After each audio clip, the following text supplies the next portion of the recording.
welcome to the One Player Podcast, the show Untitled Chapter Board Games. I'm your host Albert, and this is episode 380. Version 2, the One Player Podcast, renewed. Yay! Hi Julius, this is exciting. Welcome to the grand sequel of the brand new One Player Podcast. Like the old one, but now it's the next part. Just like the old ones, but it's another episode where we talk about sequels. That's right. Again. For the first time. This is our first sequel episode, in fact. So, as I believe we do with every 5 episodes, we're going to be delving more deeply into a certain topic or a certain theme or a certain genre, some more specific topic dive. As we call it, a mechanic. We call it mechanic because we're funny people, and because I think that's just the name we started with. Yeah, and it started with just mechanics, but yeah, we've gone a little bit beyond that. And this week's topic is sequels. Or something Game like that. sequels. Right, yeah, or something. We came up with a subject. We're not really sure what it meant exactly. And having made my list, it means a whole lot of different things, honestly. And I think that's part of the fun when we develop these lists. Is sometimes Albert says weird things, and I get to argue with him about them. Yeah, that doesn't fit. That's not a so and so. Anyway, so that's our topic this week: sequels. So I feel like mine are very straightforward. Okay, how did you define sequels? Well, here I'll give my first straightforward sequel. The Search for the Lost Species. Once upon a time, there was a board game called The Search for Planet X, an excellent deduction game where you have an app that gives you information. You're not technically required to play with the app, but you do if you're playing solo. But you are trying to find where Planet X is. And so you have a whole moon board that gives you different stuff that you'll see as you're rotating around the planet. Not technically rotating around the planet, but your vision is rotating around the planet, and you'll sometimes see satellites and comets, and your goal is to find Planet X around it. Search for the Lost Species is the sequel to Search for Planet X, where instead of looking for Planet X, you are instead trying to explore this island looking for a certain lost species. And there's 4 other lost species. There's a frog and a snake. And you're trying to look around the island to be able to find a specific lost species, and you don't necessarily know what the rules are, but you have to find the rules as you're playing through the game. It is very deduction, so it'll give you like frogs cannot be within 2 of the birds or whatever it is, and then you'll find extra rules like frogs must be on the opposite side of the special creature, whatever the rule is, and you have to find a way of using those logic rules to be able to find out where the lost species is. So it's a very thinky game, and I've said before that I enjoy playing a lot solo because then I don't feel like I have anybody waiting on me while I sit and figure out what on earth the logic is to try and figure out what it is. Try and figure out where the lost species is. This is a straight up sequel because this is the next level of the game. In my opinion, it is better than Search for Planet X. Both are great, excellent games, although I do think Lost Species is the best one to come out so far.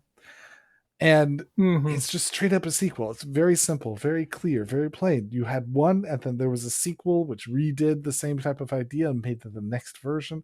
Very clear, very easy, and that is my first option for a sequel game, The Search for Lost Species. That's interesting. I don't think I would have necessarily picked that one as my first game because it's a sequel mechanically, not thematically. Right? They said, "Hey, this is a mechanic that really worked really well, and it's fun, and let's try the same thing with a different theme." And it works. I'm not saying I don't have a game like that on my list, but I don't know that I would pick that as my first choice. For my first one, I went with the opposite. I went with thematic sequels, and really, I mean, we'll say this is deliberate. I started with Arkham Horror, and I went to Elder Sign, and I could have started with Arkham Horror and gone like about 12 different games, and they would have all technically worked. But I think Elder Sign is a better choice because you're exploring this Arkham, and more specifically now the museum, and trying to once again stop Cthulhu. Yet again, Cthulhu rises. How do we stop him this time? I don't know that that's really called a sequel, though. It just shares the same theme. There's a lot of things in that theme. Yeah, they're all sequels to the first game. Every single game with that same theme is a sequel to the first game? I'd say yes. Interesting. I mean, so So Cthulhu Wars is not a sequel because it's not the same. It's the same theme-ish, but it's not even the same publisher and all that. So I wouldn't necessarily call it. But it's got all the same characters and everything. They all return in the game, right? It's not just a heck. They even use the same character art, I think, in some of the cases at least. So yeah, I'd say this one is definitely a sequel. Interesting. Same setting, same characters, same bad guys. Just do it all over again. Interesting. And so yeah, Interesting. so there's a family of games that I think are all thematic sequels. And you did this once, let's do it again, kind of games, and those can be fun. It's like you play it. Oh, I really want more of that. Let me see what else I can find. That's more of the same. I really don't know that I consider those a sequel. Those are just a Of course. shared thematic element. Like there's a whole family of games. Like you're gonna say Arkham Horror, the card game, is a sequel to Elder Sign, right? Sure. Yeah, I could say that It's too. It's part three of you this, would say that but it's part okay, three. I'd say it's all still part of the same series. Yeah. So, which I consider sequels. Would you consider at least Eldritch Horror a sequel to Arkham Horror? Eldritch Horror to Arkham. Eldritch Yes, Horror, yes. yes, I would consider that a sequel because that's more like a second edition almost version of the game. Those share a lot of common elements, not just the basic theme. There's a strong amount of common elements. That there's an idea that there's a world you're exploring, random elements, that there's monsters running around. It is very much shared in common, and I think that makes it into a sequel. That's interesting. I think when this game came out, it was very much thought of as a sequel, right? Eldritch Horror hadn't come out yet. None of the others had come out yet. This was the first Arkham Horror game in that universe that they published after Arkham Horror.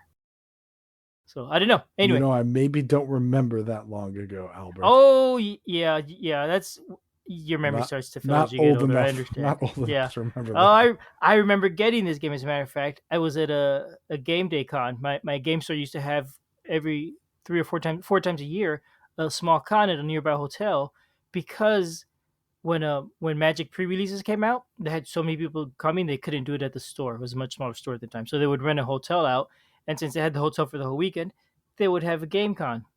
And this was a prize that I won for that from that con, the Elder Sign. So that was pretty neat. Anyway, that's just a story. That's not part of the sequel. It's part of the ongoing story about the game. So what's your second one? Well, I'll tell you, my second one is more in line with the idea of a thematic sequel Mm-hmm. because my second one is Sleeping God's Distant Skies. And this is a sequel to the original game Sleeping Gods. And these are very much an experience type game. Both of them are, where there is a large world that you are experiencing, you're playing through.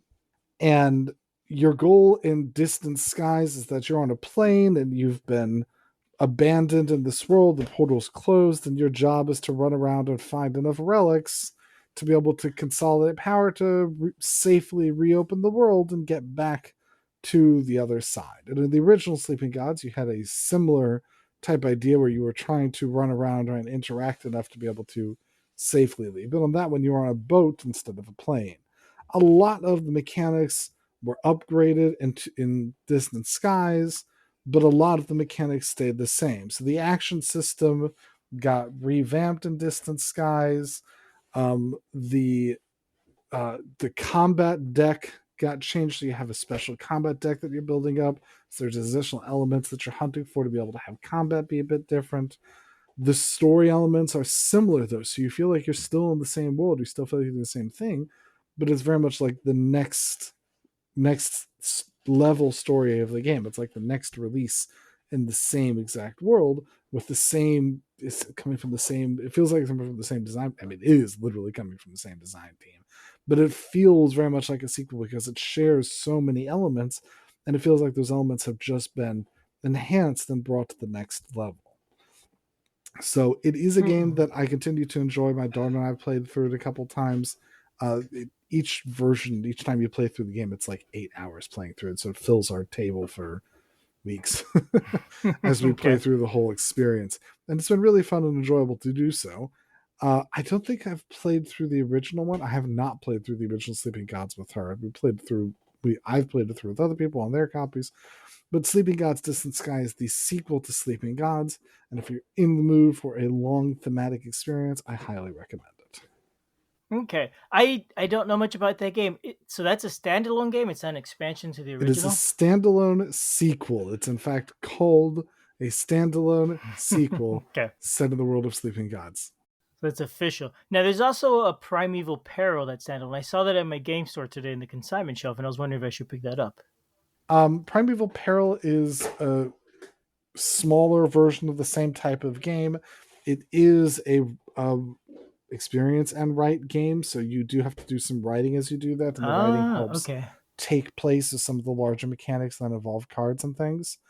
I had a copy of it, and because it required a bunch of writing, was still a longer game, and taking into account Shabbos issues where we don't write on Shabbos, I didn't think it was really going to get onto the table. So unfortunately, it has left my collection without even being played. But it certainly looked very interesting, and I think that you should pick it up. I had a copy of it Okay. and would have played it if I had more opportunity. Right. Okay. Interesting. Okay. Yeah. Maybe I'll pick that up. This weekend we played Near and Far, which is the sequel to another game, Above and Below, but not on my list. And that was a lot of fun. I would think that would count as an excellent sequel if you wanted to add it to your list. I will not, but I did enjoy that a lot. No, yeah, my second game on my list.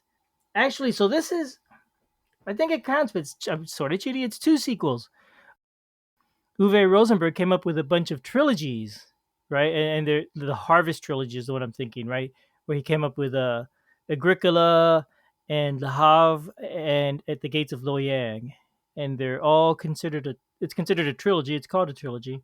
They're three games about harvesting your fruit, your foods. So they're sequels.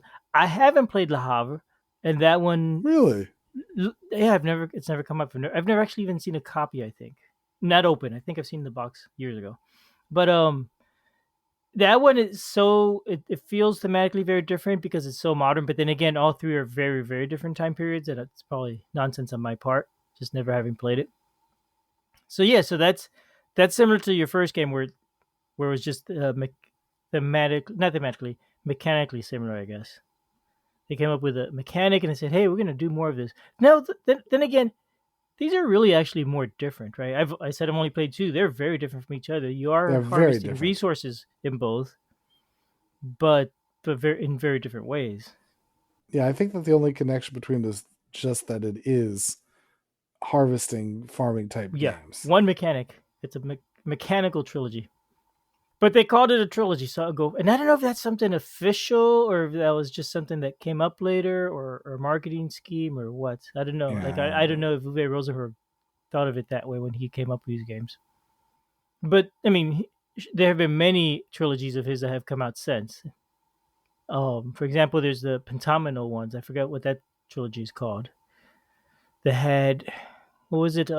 Spring Meadow and Indian Summer and a third one whose name I don't recall right now. Yep. So that there we go. Anyway, that's my trilogy sequels. Wait, are you If actually you, using that as a set of sequels? yeah, absolutely, that's my second one. Even though it just happens. Oh my gosh. Okay, fine. You listed a really good one before, then you went to this set of trilogies. That the only reason why they're similar is because they have to do with farming, and they're by the Yeah, but same they call it a designers. trilogy, and therefore the second and third must be sequels, right? I mean, You know what? If you're gonna do it's like crazy Star Wars. things, I'm gonna go with one of my crazy ideas. I actually had considered Bot Factory as a sequel because it was like a sequel of Oh, Kanban, but I'm gonna do a crazier one because you're being absolutely insane. I'm gonna go with Dorfromantik, the board game. mm, Dorfromantik, the board game, feels like a cooperative version of Carcassonne, where you have tiles that you're pulling out, and they have all sorts of different things. And they got railroads, you got rivers, you got forests, you got fields, and your job is to try and put them together in the correct shapes to be able to make areas that are big enough to score points, because there are also tiles that have point flags on them, and you want to score point flags, and so you got to connect it all together and have enough points to be able to succeed the game. It's got some light legacy or campaign. It's actually campaign elements because there are special envelopes that you unlock as you play better. You theoretically can put them back when you're done. So there's no writing or anything on the board. So it's just campaignish, or you could just open them all up if you really want. But it is a very fun little cooperative tile placement game. Feels very Carcassonne, and it is a sequel to the video game. There is a video Oh, game, okay. Dorfromantik, which doesn't have the same type of thing. It is also tile placement but has a very different feel than the Dorfromantik board game. Um, the only real similar type mechanics is that it's a tile placement with a similar art style. And this one is the sequel to it, where it's sort of tried to replicate that same type of idea, but in a board game form. And you have the fun playing the Dorfromantik, the board game sequel to the video game. So yeah, this is definitely a sequel because it's a sequel from a video game.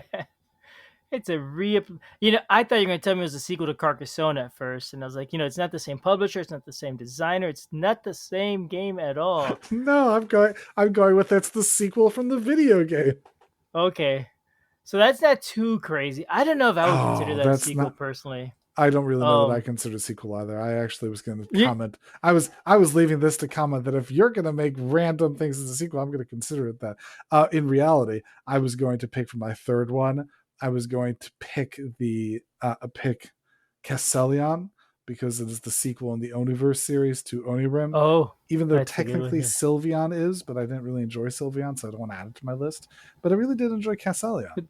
And they're all So sequels. and they're all sequels, yes. So I would have picked Castellion as the sequel to Onirim in the Oniverse series. Which is I do like that game. That is a fun game. Okay. Yes. Well, Because I since you don't went all really crazy, know if you could do video games as sequels, but you're being crazy. So I'm putting it down. My one for the list is Dorfromantik just to combat your craziness with that's your more third one. Huh? craziness. Well, then to undo and cancel all your craziness and maybe everybody's craziness, let's come back down to reality and pick something that is actually a sequel. How about Cantaloop 2? Oh yeah, good choice. Book 2, whatever that one's subtitle. Cantaloop was the first game where you try and do a heist and it's a point and click. We've talked about this game a few times. We like this game. And there is a Cantaloop Book 2 that continues the story. I mean, it is thematically a zero. It's mechanically a zero. It's thematically a sequel, mechanically a sequel. Its story is a sequel. It's sequel, sequel, sequel. And there's a part 3 also. So it just keeps going. But yeah, that's about as sequel as you could get. I see Albert rates it very Everything just highly, rates it a continues. 0. No, I'm editing that out. I probably no, I won't. Now, fine. I'll leave that in there. I called it a 0, but that was just me just getting so excited about the game, talking. But So yes, there we go. I really enjoyed Cantaloupe 1. I would definitely rate it higher than a 0. I enjoyed Cantaloupe 1. I thought it was really fun. Unfortunately, Cantaloupe 2 has been sitting around my shelf. I had intended to take it with when we traveled for Pesach holiday, but it didn't come along, so we didn't have a chance to play it. I don't know when it is that we're going to get to play it at this point. Hopefully soon, because especially with Albert giving it a high rating. Albert, are you giving it a high rating? You think I should get it out?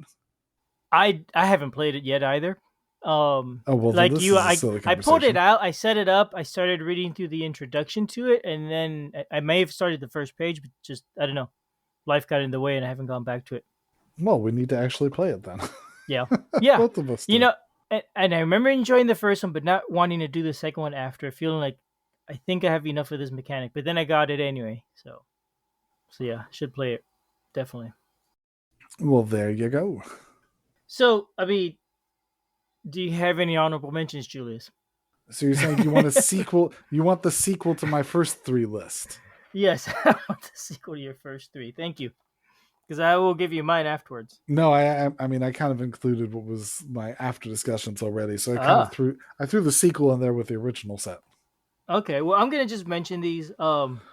And I kind of so I struggle with this one. Nations and Nations a dice game. It's a sequel. It's more of the same. And there's so many games that do this, right? There's so many that you have the board game, then you have the dice game came out later, and then the roll and write, I mean that's and what I they're was all saying with sequels. Yeah, Kanban going to Bot Factory. yeah. I It's the like same that thing. one. Yep. And there's so many of those, and I feel like there's so many I didn't really want to get into them. Another one I thought, which is mechanically similar, and I want to mention because it's a war game. Navajo Wars. The sequel is Comancheria. Comancheria. I'm not sure how it's pronounced. And that's a game set in the American Southwest.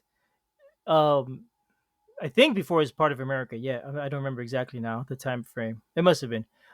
And you play through the I don't know 100 years or so, maybe. I'm not sure exactly of the different cultures as they struggle with invasions from the white invaders and from the other natives and whatnot, and just kind of going through that culture, progressing through time. It's kind of a war game. It's kind of more a Civ game, even maybe. Both of them, they're mechanically similar, but they're also different enough thematically and even mechanically that they don't feel exactly sequel, but they're both good. So anyway, so there's that.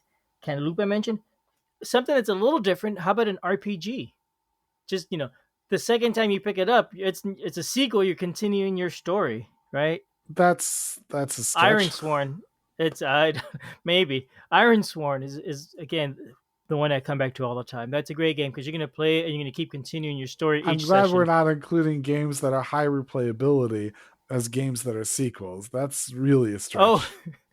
you mean like Under Falling Skies, where each session in the campaign is a sequel to the previous session? Yeah, no, that doesn't count as that does not count as all at all. You're no. Yeah, I wasn't going to count that. And then I was going to mention Hostage Negotiator and Final Girl, but that's more of the same of everything else. There's so many games people could mention. This list could go on and on. I wonder what are some people's favorites sequels, Yeah, and what there are a kind of lot out sequel. there for this one. I would love feedback, people. Just tell us. Send Julius an email. Send me an email. All right, well, hope maybe we'll even follow up with the sequel with those responses. All right, I like it. That's it then. But for now, this series is at its end. Yeah, at its end, we're done. No more. Thank you, everyone. Have a great day. We'll talk to you next week. Bye bye.